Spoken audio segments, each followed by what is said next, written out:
By now, I'm sure we've all seen the plethora of Pokemon Challenge runs on the internet, from things like randomizers and solo runs to hardcore Nuzlocks.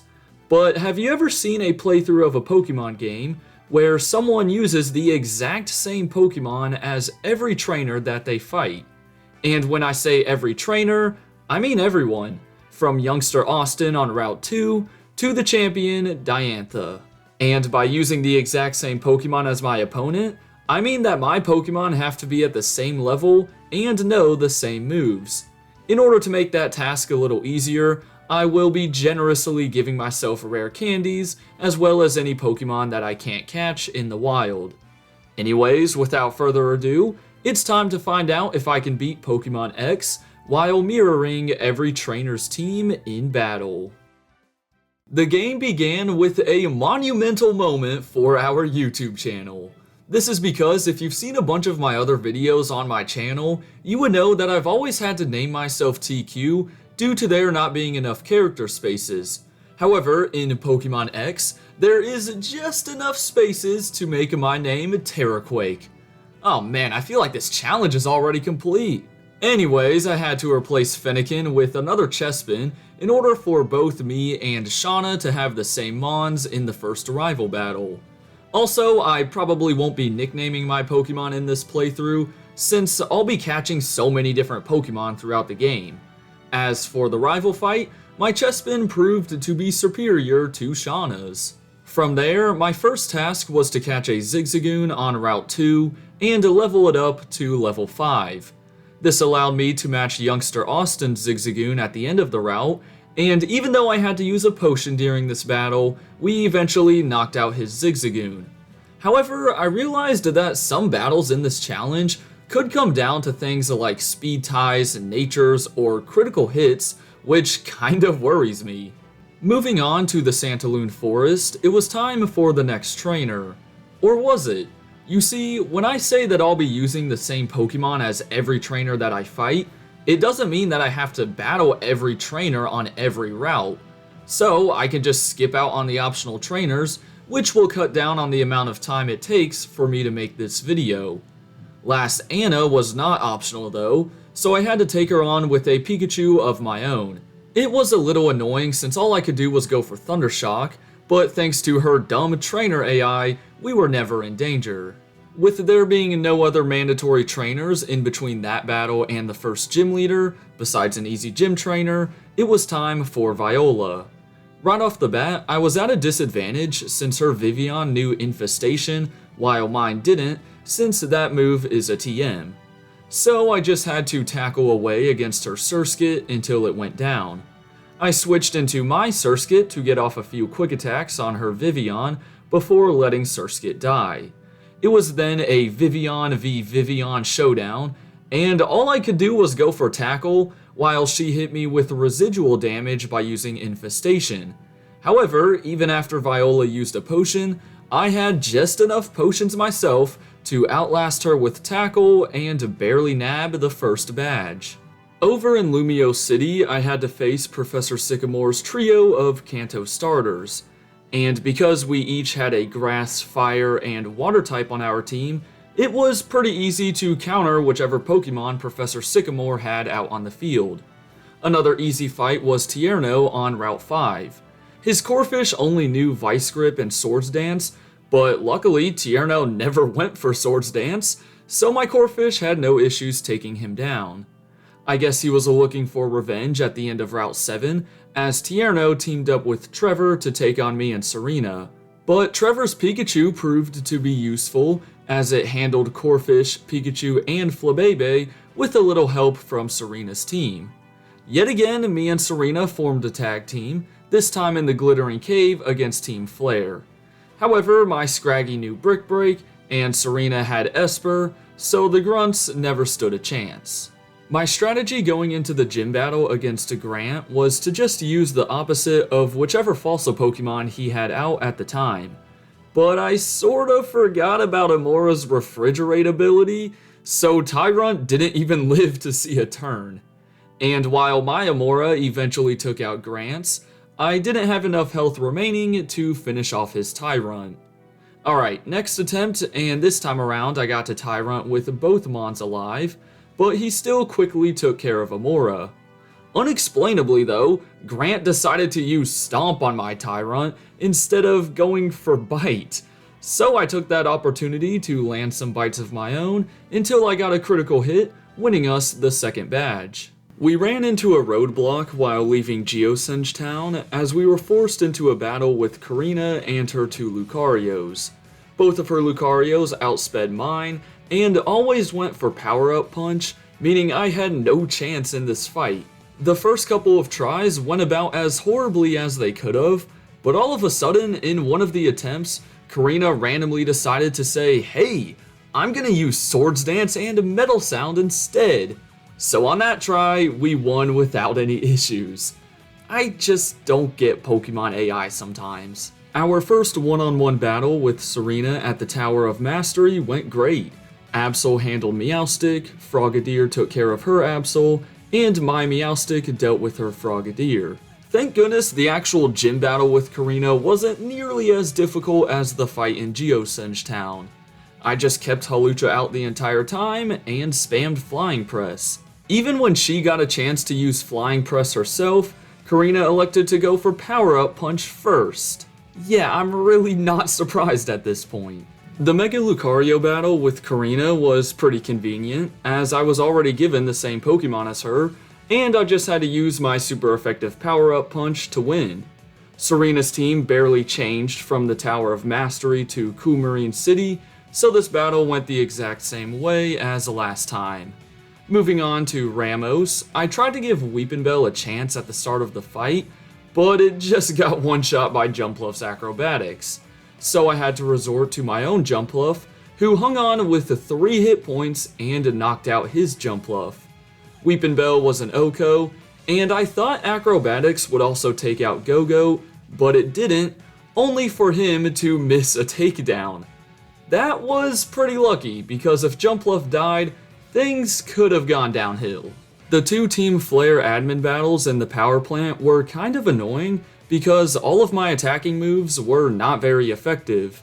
I had to brute force my way through the Houndoom, and then I took a risk by going for Swagger on the second admin's Mightyena, but luckily she hit herself twice, so the fight was over pretty quickly. Clement was also somewhat difficult as we began with a Magneton honor battle.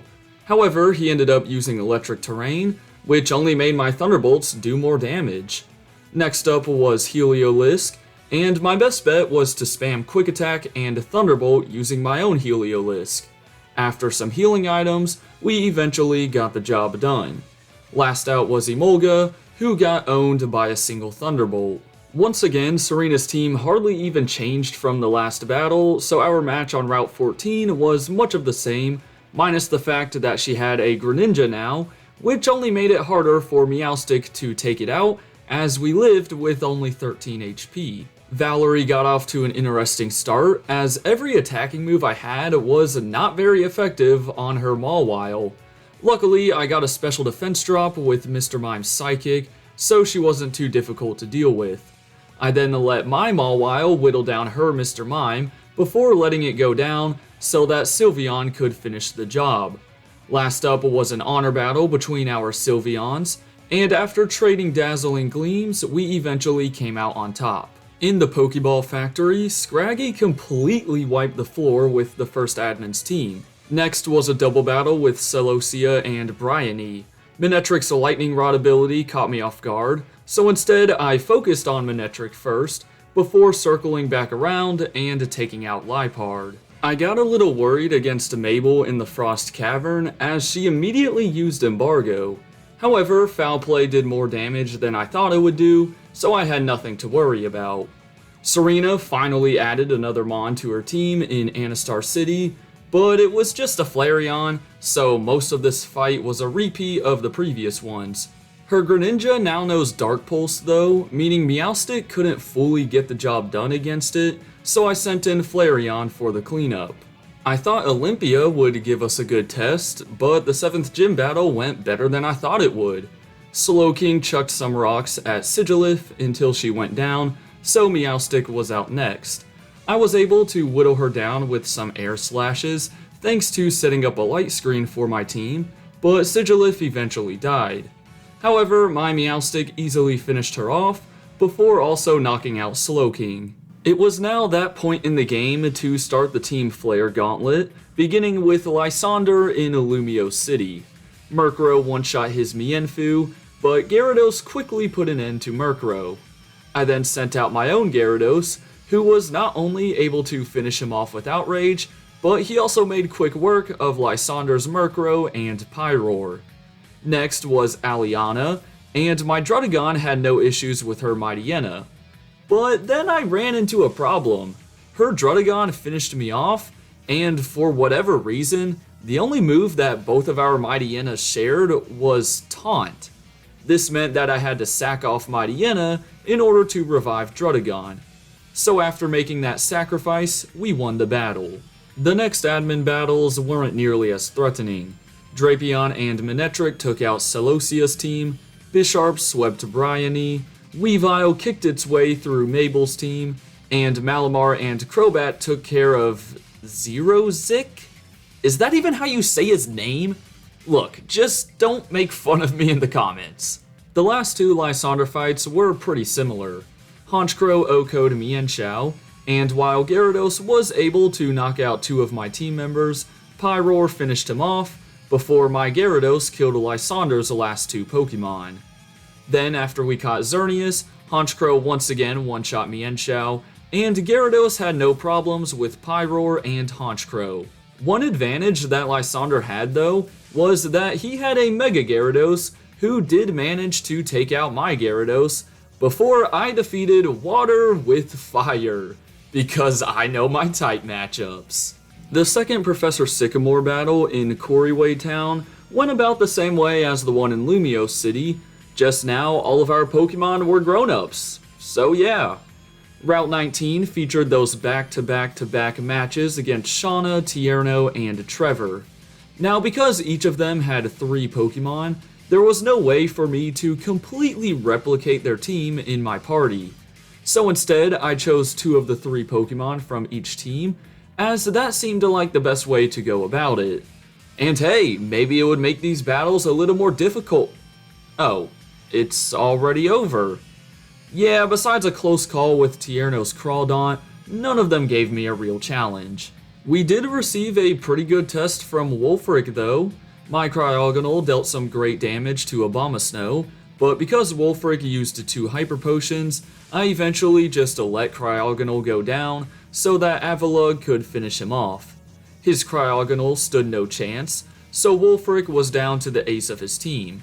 And this was a major stall fest. Neither of us could really do much damage, no matter how many curses, crunches, and gyro balls were used.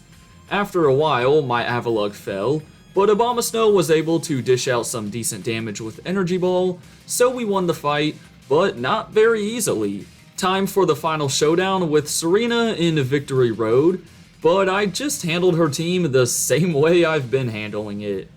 Minus the time when I thought Altaria was Dragon Fairy instead of Dragon Flying, so I basically threw away my Altaria. Other than that, we were okay. Alright, let's talk about something before heading into the Elite Four.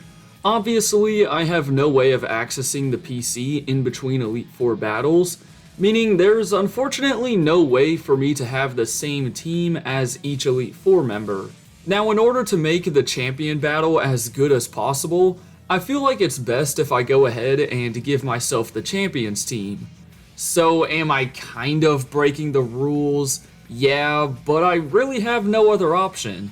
However, I'm not going to use healing items in battle in order to hopefully make this last stretch of the game very challenging. Malva was up first, and her team wasn't too special. Hawlucha took down Pyroar, while Tyrantrum demolished Talonflame. But thanks to the hefty amount of recoil damage from Head Smash, Torkoal finished off Tyrantrum. However, Goodra was able to get revenge and also kill Chandelure.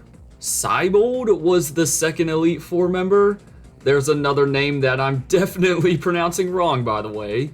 I chucked some seeds at Clawitzer before it went down, And then Gardevoir managed to sweep the rest of his squad thanks to Thunderbolt and Shadow Ball. Wickstrom was by far the hardest member to defeat.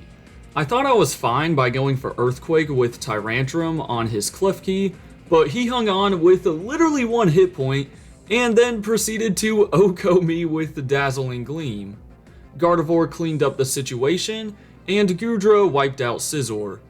Probopass was out next, and he gave me some more issues. I forgot that Flying Press also acted as a flying type move, so he took down Hawlucha before using a full restore.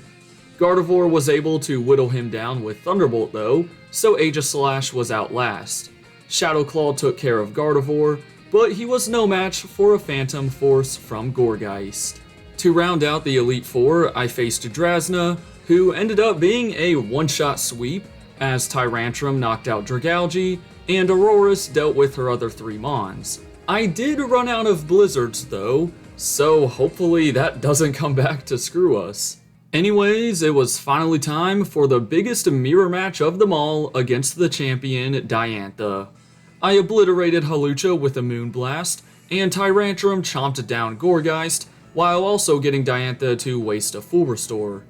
Aurorus wasted its time going for Light Screen, so that was an easy kill, while Goodra surprisingly went down to a single Dragon Claw. Luckily, my Tyrantrum outsped hers, so 2 more Dragon Claws did the trick, and even though she Mega Evolved her Gardevoir and took out my Gourgeist, Hawlucha swooped in with Poison Jab to make us the new champions of the Kalos region. Well, that last battle was a little anticlimactic, not gonna lie. I never even had to Mega Evolve Gardevoir, let alone barely even use it. I wasn't expecting to have more difficulty towards the beginning of this challenge as opposed to the end, but to my surprise, that's how things played out. Nonetheless, I had a lot of fun doing this concept and turning it into a video.